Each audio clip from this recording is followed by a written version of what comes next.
This podcast is sponsored by nobody. Hey dudes, welcome to Splat from the Past, the only 80s themed horror sci-fi show where things can get totally radical.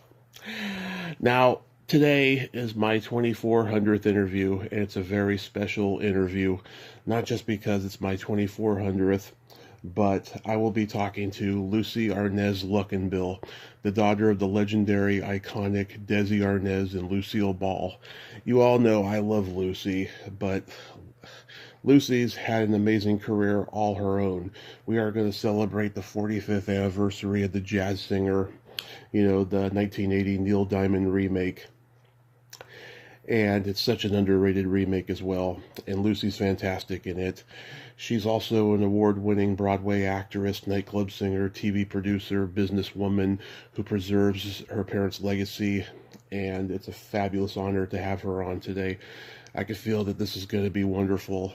I have a story that I've told on the podcast before, but I'm not going to tell it in the intro. I'm going to tell her at some point in the conversation. And it needs to be said, it's a spiritual experience for me. I'm so excited for this. Also, happy belated birthday, Mick Jagger. I forgot to mention it the other day when I had Barbie Wilde on during the intro because that was the day that it dropped. And like I said, I'm not good at doing interviews early in the morning, but I pace myself. Also, when I did my nerd out with Barbie Wilde the other day, she was trying to remember the name of the long instrumental passage band that she saw in the 70s. And she told me later in DM, it was Santana, of course. I'm a Bay Area boy. I love Santana. And yes, they were just a brilliant, brilliant band and still are. So yeah, here is my interview with Lucie Arnaz Luckinbill, the 2400th interview.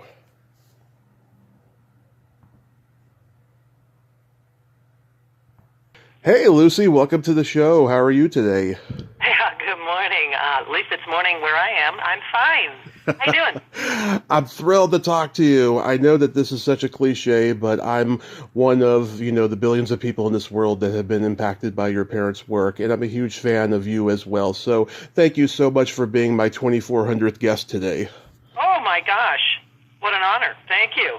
Yes, absolutely. So, going back in time, can you believe it's been 45 years since the jazz singer? If I didn't have a son that was 44 that was conceived during the film, I wouldn't think it was possible. Yeah. Now that I know that Deborah Raffin was originally going to play Molly, but how did you come to be cast as Molly? That's an odd story, a good story, actually. Sidney Furie was the original director, right? And he saw me in New York, and they're playing our song, and he came backstage, and he was very effusive. He loved the show. He liked what I did, and he said, I'm going to be directing a film called The Jazz Singer with Laurence Olivier and Neil Diamond. I'd like you to play opposite Neil. I was like, oh, that's incredible. I was very excited, and then next thing I knew, Deborah Raffin had the part. And so he called me, and he said, I'm really sorry. I lost. Studio One, they got Deborah. And then next thing I know, about a month later, or two, I can't remember how long in between, they started filming. And next thing I know, I got a call from Sydney and said, Deborah's out of the picture. What? He said, yeah, it was an amicable decision. It wasn't working out. She didn't agree with, what she wanted to do and what we wanted her to do. And she's gone. Sounded fishy to me. Mm-hmm. So I called Deborah. She's a friend of mine. And I said, tell me what happened, because if it's crazy there, I don't want to go. And she said, no, it's not. They were very nice people. I wanted to play it one way. I didn't think I should play it a different way. They had a different idea. We just agreed to disagree. We hadn't gotten very far with my part. So I said, you know what? I'm not really right for this. I said, well, so they want me to take over for you. What should I be doing differently? She goes, do whatever you want. They're nice people. You'll have a great time. She was so nice about it. So I went, oh, okay. I've never heard of anything like that happening ever, especially with so much, kindness involved in it. Yeah. And so I called them back and I said, I guess I can do this. I would love to do this. Okay. So I eventually left, they're playing our song in order to fly out and do the rest of the film. But I did film one scene in New York, the recording studio scene, his very first recording studio scene. Yeah. When I hear him sing for the first time, we filmed that in New York, and then I was flown out. I left my show and I was flown out to Los Angeles. And the minute I got there, I got the news that Sidney Furie had been fired from the picture. And we don't know who the director is going to be, so sit tight. So for 2 weeks, I sat in my home in L.A. Wow. Having no idea what was going to happen until someone called and said, okay, report to work tomorrow. You're going to be working with Dick Fleischer, and we're going to pick the picture up back again. And that's what happened. So I was like the new kid on the block, and I joined the cast in New York, but then we all had a new director come this time in Los Angeles. So crazy, right? That is crazy. Yeah, you don't hear those kind of stories anymore. Yeah. Yeah, I think you were a better choice for Molly. You brought a sense of fun to her because, for the first half of the movie, he's very miserable. He's in a bad marriage. His dad doesn't approve of what he does. His career's in turmoil. Molly gives him a sense of fun, and she believes in him immensely. And I think you did it wonderfully. I have to credit one person who helped a lot with that characterization, especially the things I said and the way I dressed. Everything about the character that I chose actually came from my husband, Larry Luckinbill. Nice. He was reading the script with me, because once I knew I was going to go into the film and I was going to be shooting in New York pretty quickly, because they had to get me in the film while I was in New York right away. And he said, this is kind of bland. Like, I can't tell who she is. I don't know what her motivations are, where she's coming from, what she believes. Mm-hmm. And so he said, what if she dressed like this? What if she said... So I started tweaking a little tiny bit here, a little tiny bit there, and I remember I went... the first day, the first scene was pretty much okay. I didn't have that much to do, so I did that pretty much as is. But then when we got to Los Angeles, I showed the pages that we were going to shoot that day with my little corrections here and there to our director, and I'd never met him before in my life, and here I am, this brand new actress coming in, with changes already. But he was brand new, too. And the problem with the whole filming up to that point was that there were so many changes. Mm-hmm. Everybody kept trying to change the script, and they kept changing writers. And because Neil would say, I can't do this. This is terrible. I hate this scene. I can't do that. That's stupid, or whatever. And that was because he was nervous. It wasn't because the scenes weren't good. He just really didn't know how to do it, and he was scared. And so when he was scared, he would kind of just say, no, I can't do that. So they kept going, oh, okay, and trying to fix it.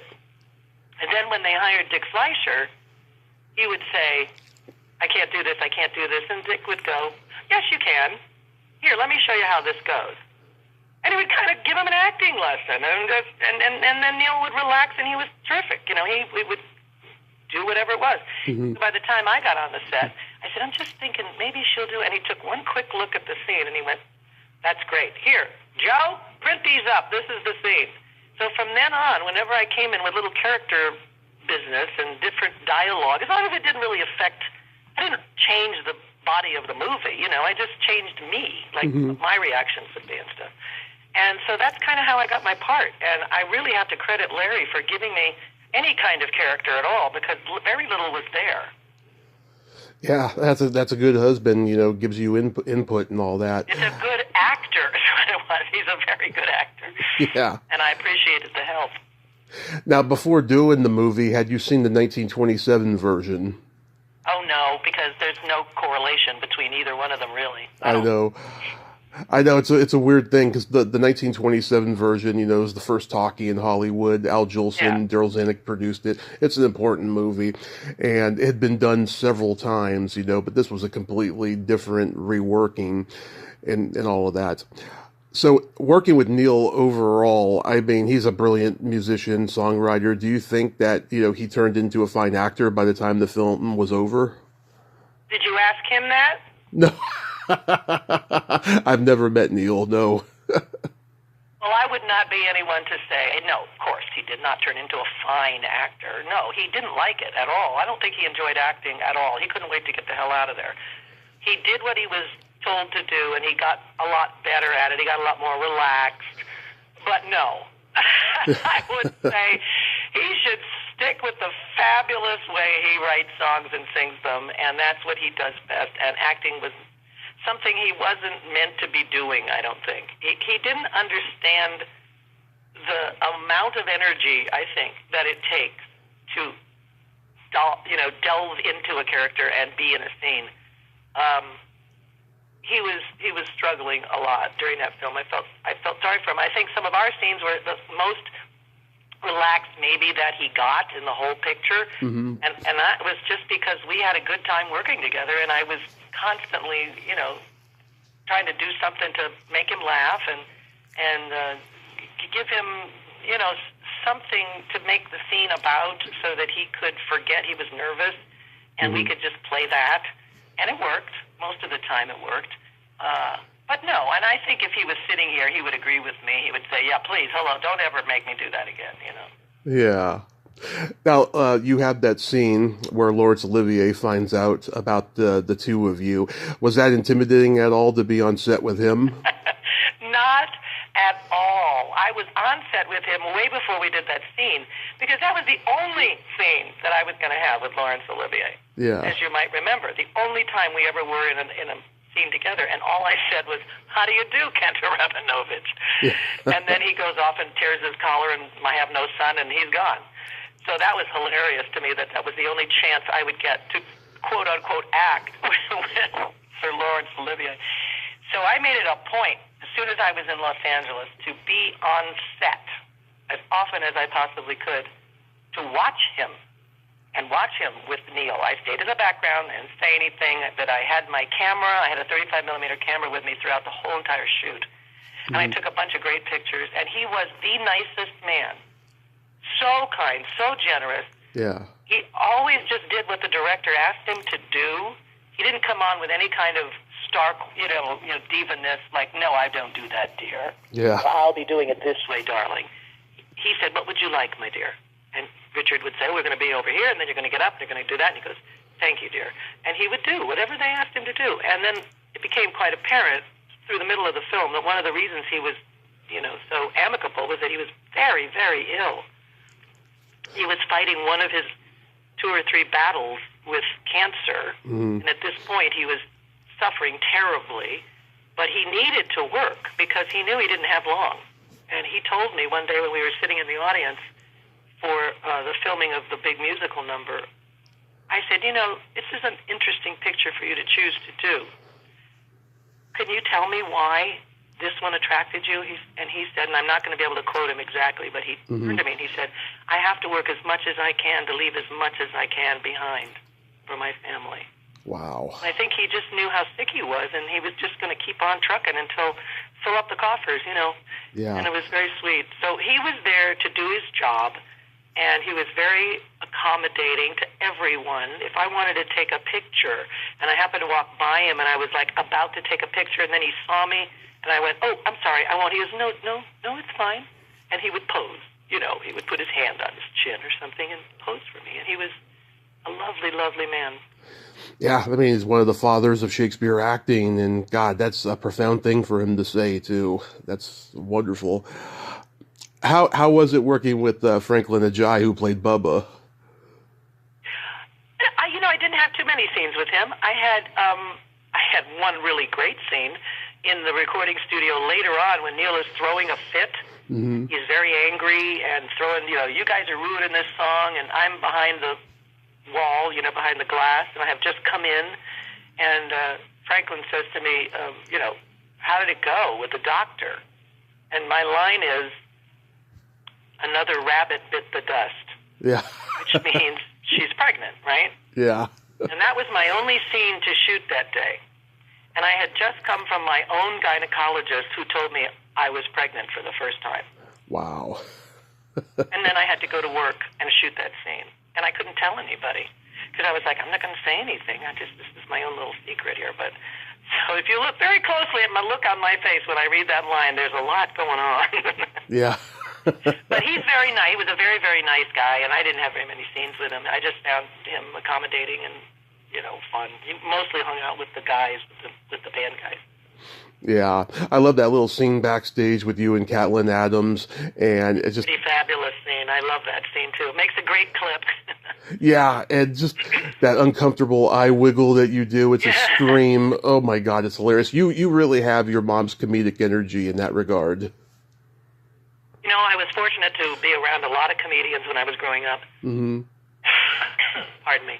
Yeah. My mom was certainly one of them, but there were so many people with so much talent and timing and experience that I think my genes were just filled up with variations and ideas, and I loved watching talented physical comedians, from Red Skelton to Carol Burnett to my mother to Ruth Buzzy, to anybody at all, Carol Lombard.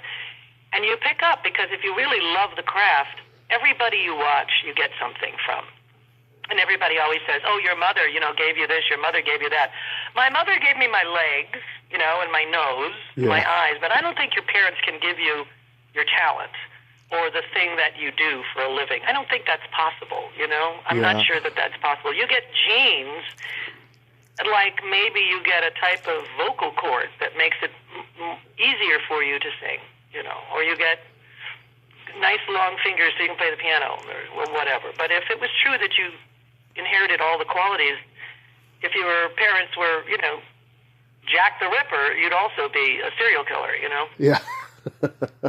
I think it's more experience and watching and wanting to learn than it is you just get it by osmosis, Absolutely. Now, Richard Fleischer, early on in his career, he directed some classics, 20,000 Leagues Under the Sea, Compulsion, Dr. Dolittle. What was he like as a director on this film? Fabulous. Absolutely fantastic. And I did love Sidney Furie. The little bit that I got to work with him, I thought he was a terrific guy, and very, very, I liked his specificity, what he wanted from things. So I was sorry to see him go, and very, reluctant really to give myself over to this new guy. But he makes you love him immediately. He's just a charming man, and he's very forceful in a very kind way. And that's what we needed. We needed a good parent on the set that could bring things together and make people want to do this and give you a sense of security. Everything's fine. I got this. This is a good script. I know how to shoot it, and we're all going to be good. And that's exactly what that film needed, and that's what he brought to it. And we stayed friends for years after that. Nice. Another guest of mine who had a role in the movie is a man you know very well, Sandy Helberg. Mm-hmm. Sure, yeah. Yeah, he knew your stepdad, Gary, very well. He has a hilarious story of going swimming with him and him losing his swim trunks at the bottom of the pool. Sandy lost his swim trunks, or Gary did? Gary did. Oh, those cute little Speedos he used to wear? How could that ever fall off? I don't know, but God, Sandy is a funny guy, the way he tells a story. Well, I only got to, as you know, he was in that one scene where, that same first scene we shot in New York, he was working on the board. He was the sound engineer on the board. So we didn't get to do much. He didn't get to do much, but he was in the film. And then he and I worked together a couple of times after that, and I stayed very friendly with his wife. And I'm giving you my whole autobiography. I should shut up now. I need to put these stories in a book someday. But I woke up next to his wife, Harriet, when I finally had the baby that I told you I was pregnant with in the movie. And then, you finish a movie in a month or two, and people go their separate ways. You never see them again. Because then the movie goes off to be edited and whatever. It takes a year, almost, before the movie comes out. I woke up at Cedars-Sinai in Los Angeles after giving birth to my son. And this woman apparently in the bed next to me, but there was a curtain, was listening to me talk to my husband, Larry. And I heard her say to the nurse, could you ask this woman if she could open the curtain? So the woman said, the lady next to you wants to see if she could open this curtain. I said, oh, sure. And I'm just barely out of recovery. Yeah, barely out of giving birth. I'm in recovery. Yeah. And she leans over to me and she goes, Lucy?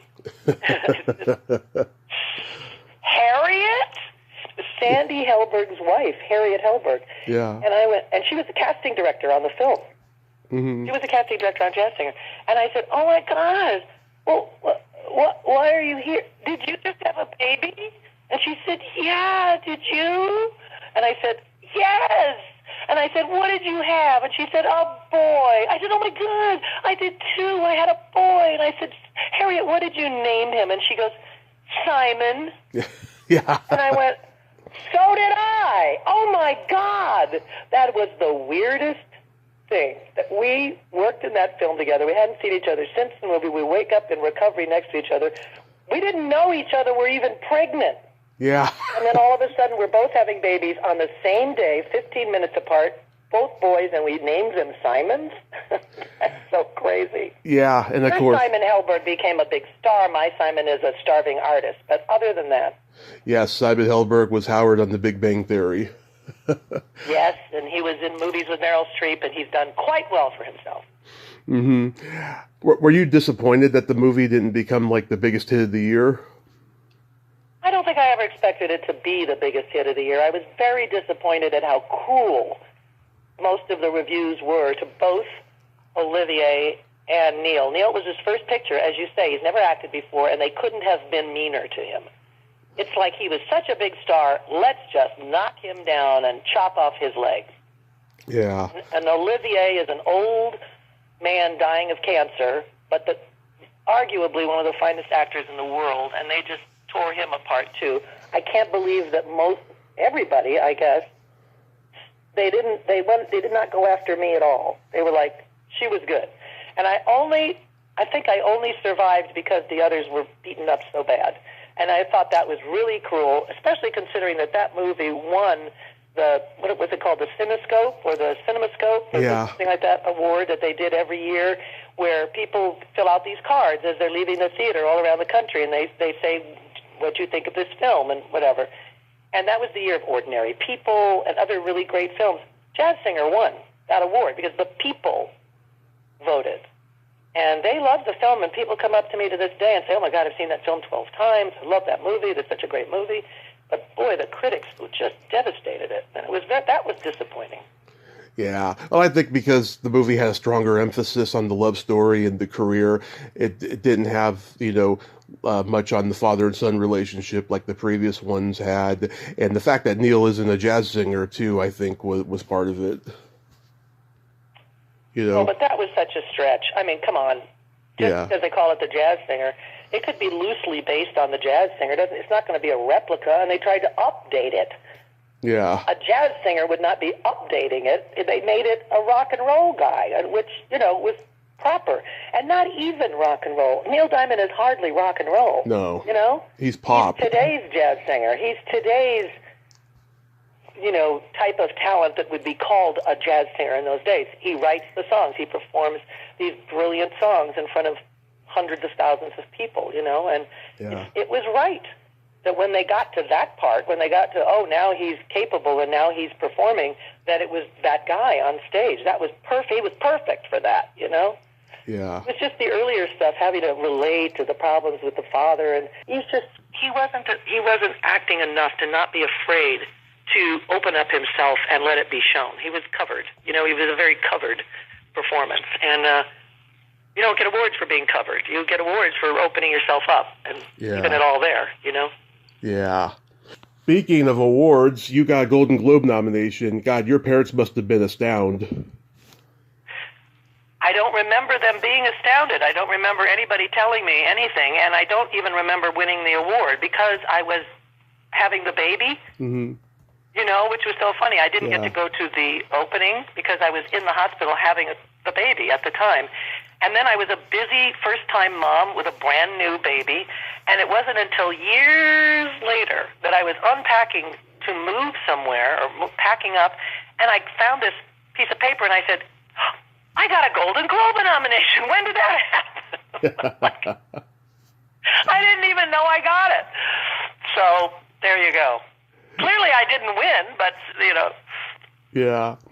Another movie of yours that's hitting a milestone is Is The Black Dahlia, which turns 50 this year. You looked identical to her. Is it true that your mom didn't want you to play her? No. Who said that? Who said that? It said on IMDb or something. You're always trying to attach my mother to every story that is about me and make it like she didn't want this, she didn't want that. That's what they said about the Grease movie too. Oh yeah. They said, her mother didn't want her to do it. It had nothing to do with my mother. No, my mother was thrilled that I got that show. You kidding? Mm-hmm. It was like my first really big dramatic role. She was delighted for me. Yeah, I think you should have gotten an Emmy for it because, you looked exactly like her, and you don't really... get Emmys for looking like people. I know, but you embodied her as well. Well, that's good. That's the reason. I tried, and there was really no way to do that because we don't know anything about her. All we have are pictures, right? Right. We have pictures, and we have a tiny, tiny, tiny little bit of information of where she lived, and you have to make up the rest. But the script was good, and the script had a lot of good stuff in it to pull from. So I dove into that, and I tried to imagine what this must be like to have really no parenting and a drunken father who abandons you, and a grandmother is the only person who you can go to. And she was a sad girl, a lost girl, just looking for love. And unfortunately, somebody took advantage of that. Did you ever meet any of her family members? No, they were long gone, I guess, by that time, or older. No, her family members. I mean, who did she have? She had no children. She had no brothers and sisters that I know of. Her father was a drunk and probably died a day after she left him. And the grandmother was old at the time, so there wouldn't have been anybody left. Who I did meet, and he was a technical advisor on the show, was the detective. Nice. Who was chasing her all those years. He was still alive. And he was on the set a lot, and he actually showed me actual pictures from the time, which you only want to look at once. Yeah. So I had that to go by, and the empathy for what happened to this poor girl. And the rest I had to just imagine. Yeah. Joseph Pevney directed it. He was like Universal's top director for 30 years. Anything stand out about him? Yes, fabulous director. He was an actor too. He's a really good actor. Mm-hmm. And he directed that film so well because, we're looking back, when was that? In the early 70s, right? The mid 70s? 75, yeah. Yeah. And those were TV movies. They were done in a whirlwind, 2 weeks. I remember being cast and then being sent to the set, and I have a teeny little dressing room area, and somebody came in and they held up 2 black dresses, and they said, "Which one?" Yeah. Huh? And they said, "These both will probably fit you. Which one do you want to wear?" This one. Okay. Which wig? And they shuck out 2 wigs. And that's what we had. That was rehearsal. And then all of a sudden you're running on the set. And we're down on the set, and it's the coffee shop scene, and I'm next to people I've never met, never rehearsed with. There's no rehearsal ahead of time, nothing. Just these wonderful actors who are used to doing that. I'm not, I come from theater and weird stuff. And so it was amazing, and I just depended so much on Joe Pevney, and he had it all there. He was prepared for everything. He knew exactly what he wanted. He had every shot laid out. He had to, because he only had 2 weeks to shoot it. And it was populated with, as you may remember, tons of little cameos all around the place. Yeah. All these actors that you've heard of and seen playing little bit parts. June Lockhart. Oh, yeah. Playing a mother. And what's her face? Donna Mills, was in it. And Lana Wood was in it. And, was it...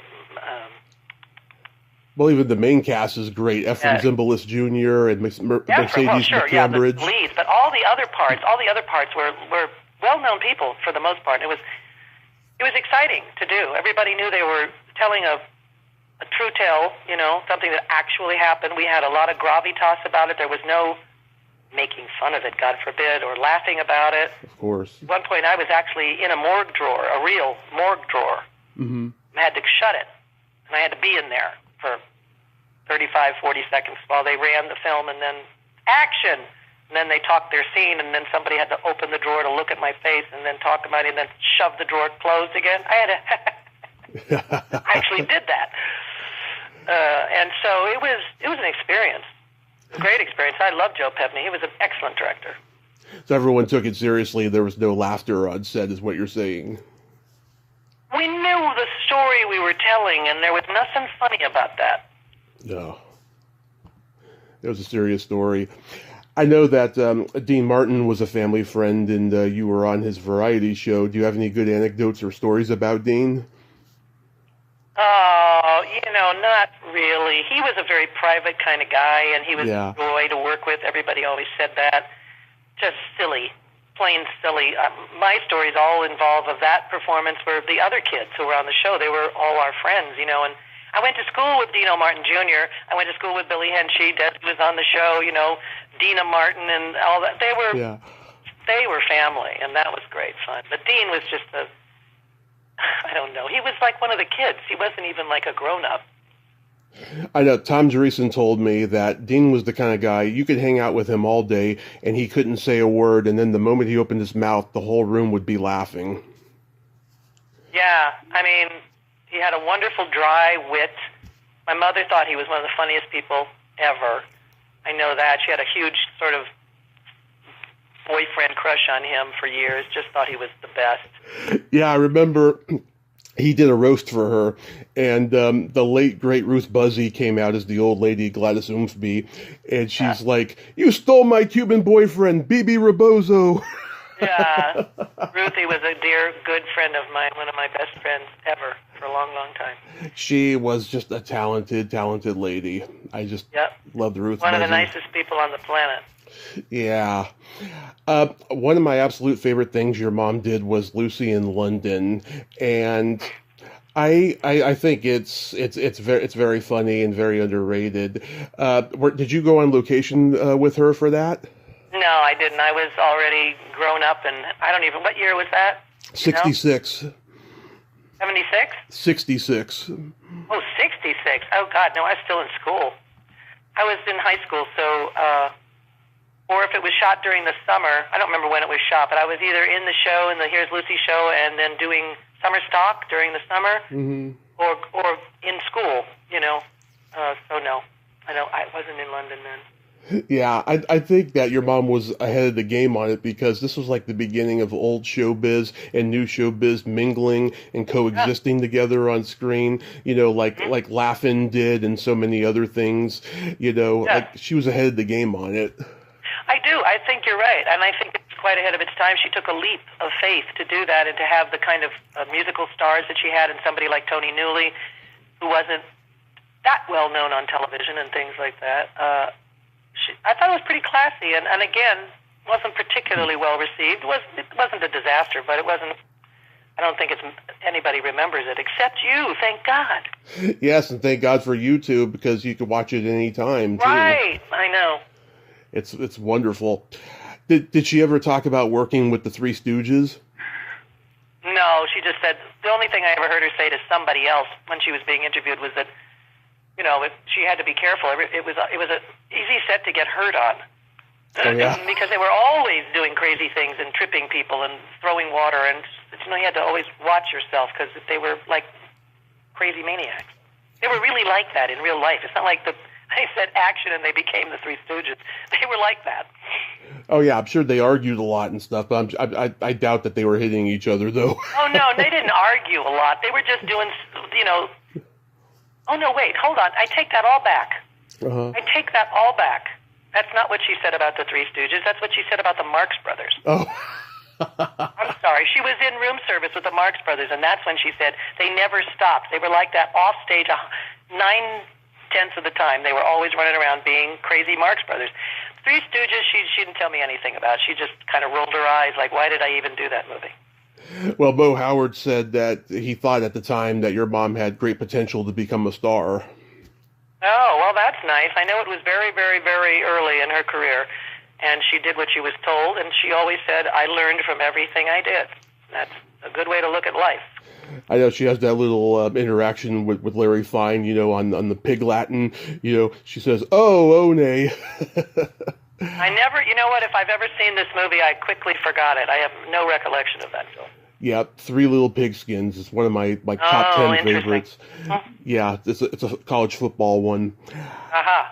Now, a lot of people may or may not know that your mom greenlit Star Trek. What was it about Star Trek that she was drawn to? Well, she greenlit Star Trek and Mission Impossible and Mannix and those types of shows all around the same era. Right. And they made pilots out of them, and then they didn't sell right away, and they were costly, and so the suits that came to her, because my father was now not running the studio anymore. Mm-hmm. He had just kind of exited, and so all these decisions had to be hers. She hated that part of the business, and she tells the story that the day they brought her these new cuts, budget cuts, listed in the budget cuts, like we can't afford to do shows like Star Trek, shows like Mission Impossible. It's ridiculous. We haven't gotten that much, feedback on them, and they're very costly. And she said, and I quote, "Well, I don't know. Gary likes them." Now, she's referring to her husband, Gary Morton, my stepfather. Yeah. Gary likes them. I don't think we should cut them. Gary likes them. So they looked at her like, "Are you nuts? We're not going to spend all this money just because Gary likes them." But she got her way, and they didn't cut them, and the rest is history. Yeah, because I guess, she didn't want to be known for just comedy. She wanted to produce other things besides comedy, that's right? True. That's something people make up. That is not true at all. That has nothing to do with it. She did not want to be known for doing anything else. She only ever wanted to be that fun character or a character similar to that, or crawl into people's skins and make people laugh. She loved playing in the sandbox. She loved being an actor. Like what I just said, she hated business. She didn't want to be known for producing. She didn't want to be known for doing something bigger than what she was doing. Never, not ever. And she was miserable when she wasn't doing that.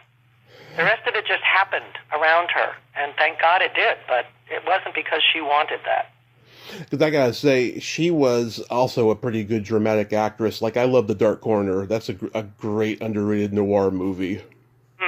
Have you ever seen it? I don't remember if I did. I probably did years ago, but I don't remember anything about it. But that's not unusual for me. I see a lot of films, and then if you ask me, tell me about that film you saw 30 years ago, I'd have to say, I'll have to watch it again. I don't remember, Yeah. It's a great little noir movie that she did, 1946. Henry Hathaway directed it. Oh, okay, good. Well, see, you know all these things. That's great. Yeah. So last month, I was at the Hollywood show and I met Keith. What a sweet guy he is. Keith Thibodeau, yes. Yes, Keith Thibodeau. I always have trouble pronouncing his last name. And, I love that, you and him are just, keeping I Love Lucy's legacy alive. I'm curious, what do you think your parents would think today, knowing that, this medium that they invented is now going to streaming? Well, if more people can see the shows, I think they would probably feel positive about that. Oh, you never know. I get asked that a lot, like, what do you think your parents would think of this, or this, or this? It's hard to know, unless I really know, like the other things you just talked about. I feel I know that for real. But those hypotheticals, it's hard to say. I can only, lift it up to the other things they've talked about being so proud of the comedy they created to give people a break. That's the way my father would say it, people work hard at their jobs, and they're truck drivers, or they work in a factory, or they work all day long, 8, 10, 12 hours a day, and they come home. Sometimes they just want to laugh. And you know what? I used to look at that and think, well, that's kind of a simplistic way to look at it, Dad. But, right now, in the world we're living in right now, I'm starting to watch things I haven't watched in a long, long time, because I just can't take one more stressful moment. Last night we spent most of our time, instead of watching regular TV, watching old Johnny Carson shows, because just watching people be silly. And I liked that. And so I got it. I was like, yep, I get. There's a real power in comedy, in making people laugh and making people forget what they're worried about for a couple of hours, a half an hour even.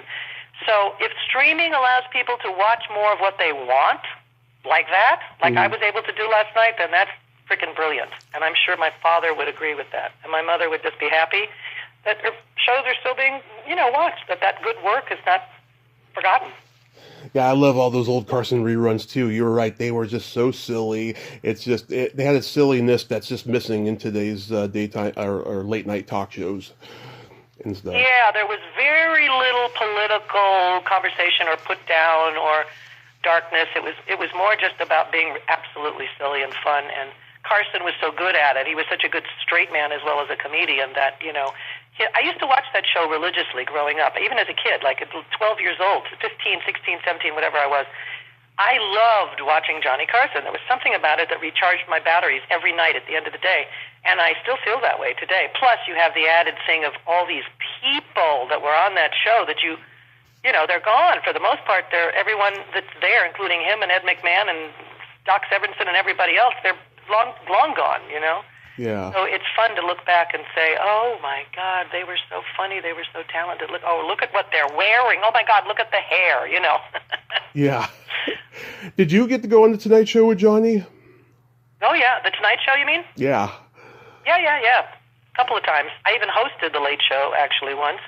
I was on it when Joan Rivers was hosting as well, but then I was asked to host it myself, and I hosted Peter, Paul, and Mary, and Gene Stapleton, and my husband Larry was on that night. That was great fun. Wow, I got Gene Stapleton's son, John Putch, coming on this week. Oh, how nice. That's great. What a coincidence, yeah. A few years ago, I got to talk to an old family friend of yours, Tom Schiller, the son of Bob Schiller, who wrote for I Love Lucy. He has fond memories of being on set and playing with your brother. What are your memories of Tom?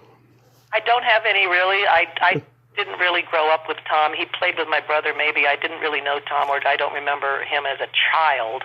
I know him as a writer from Saturday Night Live, isn't he? Yeah, and he got to impersonate your father a bunch of times, including the time that he hosted. Well, that's all I know. But I knew his father very well until way late in his life. Yeah. Do you know if your dad ever said he liked his impression of him? I don't remember my father mentioning any of that. No. Yeah. He didn't talk about it one way or another. He never talked about it to me. I don't recall anything he ever said about that. He may have liked it, but I don't know. I couldn't say that I heard it from him. Yeah, because Gilda Radner used to impersonate your mom. Did she like that impression? Remember? Yeah. I don't know that either. I swear to God, you know, she didn't share all... You got to remember, I was like at a certain age living my own life at that time. I wasn't living at home. It wasn't like I was able to have dinner with them that night and say, "What'd you think of the show?" You know, I was busy. I was busy doing other shows and on Broadway or doing whatever I was doing at the time. So those things slipped under the carpet. You know, we didn't really talk about it. Yeah, I can imagine that they had a great sense of humor and they didn't mind it. I would assume so. Yeah, you know. And they impersonate the people for a reason. They're famous people, or it's flattering to be impersonated in a way, you know, even if it's silly. Oh, yeah. They weren't doing real impersonations. They were doing comical impersonations, you know. Exactly, yeah. You know, they did that sketch where Gilda's playing your mom, and she's like spraying whipped cream on A-bombs. There's an A-bomb factory. You know, it's a parody of the Chocolate Factory one. You know, I was like, that's bizarre. You know, that's an A-bomb, and they're spraying whipped cream on it. I never totally got that, but it was funny. I'm curious, Lucy, what's your favorite movie of all time? Oh, that's got to be the worst question in the whole wide world and impossible. Does there anybody have an answer to that? An actual, like... Oh, yeah. I hear one. I hear several. You can give me several if you got them. Oh, I was just going to say, your favorite... Because I always cringe when people say, what's your favorite song? What's your favorite color? What's your favorite food? What's your... I go, are you kidding? There's too much to choose from. Oh, I have so many favorite movies. I would literally have to sit down and make you a list because I would go, oh, wait, I totally forgot about... You know, for different reasons I have favorites, right? I mean, there's so many. I don't even think I should say one because then it'll make it sound like it's better than the other ones. If you put a gun to my head and said, quick, favorite movie, I'd say Gone with the Wind. Oh. That's certainly not the only great movie, but it's one that I've watched a zillion times. So maybe that's my favorite movie in a way because I'm constantly being drawn back into it. I could watch it over and over and over again, and each time I would go, oh, this movie, you know. So that's one of them. Let's say that. When I was 20, I said to my dad, I've never seen Gone with the Wind. Should I see it? And he said, wait till you're 30. You'll appreciate it more. I'm 42, and I'm going to watch it pretty soon. No way! You who know so much about film and television and performances, you've never seen Gone with the Wind? Yeah, don't get me wrong. I've seen clips of it. I know, of course. Oh, my God! Frankly, Scarlett, I don't give a damn. Of course, I know those lines. Shame on you. Yeah. Oh, my God. Those are just sound bites. You have to see this movie. Fantastic movie. You know why I haven't seen it? Because when I was, 8 8 or 9, I wanted to rent it, and my grandmother said, "You'll be watching it for days. It's a long, long movie. It's like an event. It's like a week-long festival event." And if you have half a brain in your head, you won't ever want it to end. Yeah. Have you ever read a book, like maybe a Harry Potter book, that was really, really thick, somebody gave it, you said, "I'm not going to read this whole thing." And then you get to the middle and you go, "Oh, I hope this isn't over too fast." Yeah. Because it's so good, you want it to last forever. That's what that's that kind of movie. I mean, we watch movies like Return of the Jedi or whatever, Star Wars, and they're long, and we would sit there and watch 11 of them back to back. It's not about how long something is. It's about whether you care about these people and you want them to stay in your life for a few more minutes. Yeah. Just a spectacular movie. And then a real obscure movie, I'll tell you, for anybody out there who wants to go look it up. But I would say please don't get it from YouTube, because sometimes those movies on YouTube are very grainy. Yeah. Never put it up there. You can't really watch a film on YouTube because the bad quality. sucks. But if you could go on streaming and one of the main streaming platforms and watch The Best Years of Our Lives. The Best Years of Our Lives. Oh, with Dana Andrews?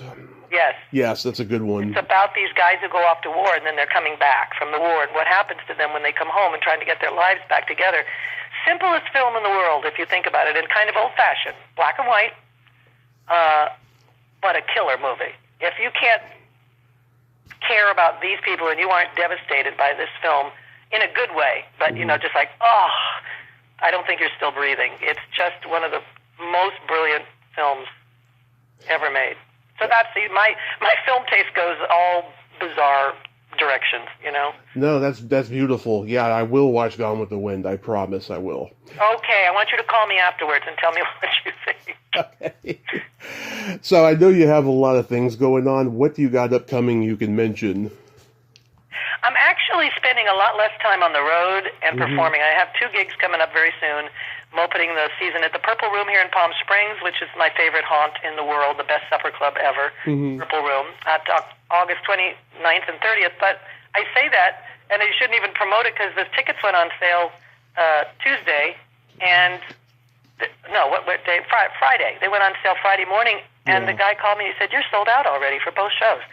So if you want to come see it and you live somewhere near Palm Springs, you can call them and get on the waiting list. Sometimes, people always drop out, and then they get some of the other people at the top of the waiting list. But I love playing the Purple Room. And then in February, I'm going to do a big band show at the Plaza Theater, downtown Palm Springs, the brand new, totally renovated Plaza Theater that is just reopening, and it's going to be sensational. So I'm doing my show there. But other than that, I'm not taking a whole lot of other gigs right now because I'm researching, writing, and also trying to spend as much time as I can here. I've decided I don't like to fly right now, which is shocking. I spend my life in an airplane, but I don't like what I'm seeing and hearing about air traffic controllers and what the government is doing to our airspace. It's really I don't even know what the word is. It's terrifying me. So I've said, you know what? I'm going to stay home for a little while or take gigs I can drive to because I'm not enjoying that. I had a big show back east about a month and a half ago, and I didn't want to cancel it, and I took a train to get there. 3 days, one way and 3 days back. Wow. Well, if I'm ever in the LA area, I will come see one of your shows. That would be fantastic. That'd be great. I'd love it. Yes. I'm having a good time. I've got all 3 of my grandchildren here, and all my kids live in Palm Springs now, and my husband Larry, and I'm having a good time being home and writing. Before you go, I have to share this anecdote with you.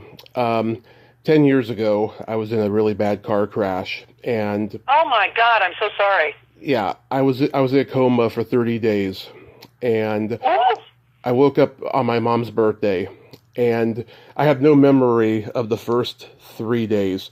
On the 5th day or something, when my mom came to see me, she said that when she came to see me on the first day, she said that I said, while I was under anesthesia, that I died and went to heaven, and I was up there with Robin Williams and your mother, and we went on a spiritual comedy tour where we were going to like see comedy shows, and we were just being like, guardian angel energy for the comedians in the room and all of that stuff. And for a long time, I was skeptical of this because I had no memory of it whatsoever. But because you're my 2400th guest today, I believe it. And I thank you from the bottom of my heart for coming on today, Lucie. A remarkable story, and I believe it's true. So there.